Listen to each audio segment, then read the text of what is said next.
Doddington Hall has a long gardening heritage. Built around the time of Shakespeare, the earliest surviving plans show a layout for the garden dating back some 300 years, and the sweet chestnut trees by the side of the main lawn are estimated to be as old as the hall itself. Today, the garden welcomes hundreds of visitors each year between April and September who come to see the masses of spring flowers, the working kitchen garden, and the recently constructed contemporary pyramid situated in the surrounding parkland. Perhaps the biggest floral attraction, though, at Doddington comes in early June when the walled West Garden opens its gates for Iris Week. The Iris collection was started in the 1980s by Anthony Jarvis, father of the current owner Claire Birch, who together with her husband James runs the estate. For more than 30 years the flamboyant and colourful flowers have risen above the formal boxed hedged parterres, surrounded by mixed borders which clothe the warm brick walls of the formal garden. Mr. Jarvis's passion for Iris and his enthusiasm for gardening led him to develop the pioneering Doddington system of Iris division that is now widely recognised. My name's David. I'm the head gardener here at Doddington Hall, where we have been growing irises, as you can see behind me, in the parterres for the last 30 years without a single pause or gap in the flower.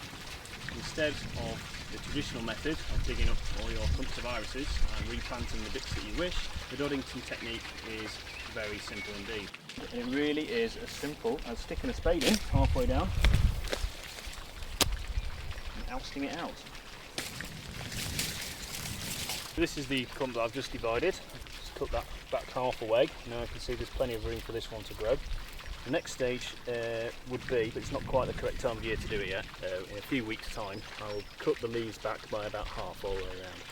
That's because the iris rhizome needs to have plenty of sunlight to bake it in order for it to set flower for the following year. So what you can do with this, get yourself some new stock, pull them apart quite simply. They will snap off at the points that they're supposed to snap off at. If you are left, that's a discard, no leaves on it. What you're looking for, and I've got 3 out of that bunch, are these little objects which look a little bit like a lobster with some leaves growing out of them.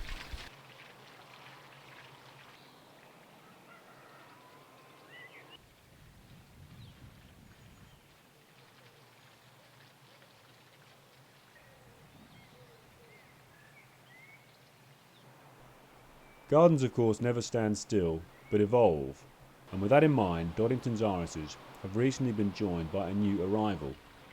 Varieties of tall, bearded iris developed by the late Brian Dodsworth, a renowned Nottinghamshire breeder, can now be seen in a display bed in the kitchen garden. Brian's son, Simon Dodsworth, has taken up the family baton.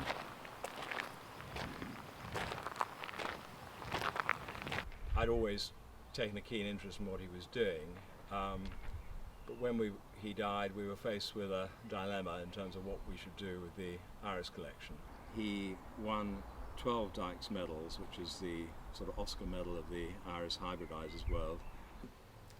After my father died in 2009, Anthony Jarvis contacted me and said that he'd always admired my father's irises and inquired whether or not we'd be interested in having a collection of these irises at Doddington.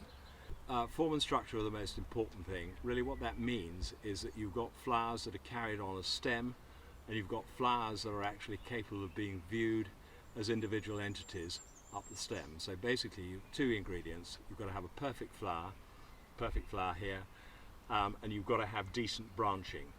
And as far as branching is concerned, you've got to have branches that are evenly spaced up the stem.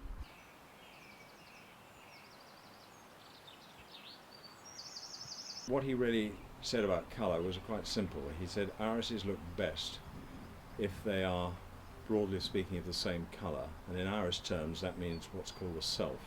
In other words, if you have an iris that's predominantly blue, you have blue standards, which are the falls at the top, and you have blue falls, which are the 3 petals that go down the base.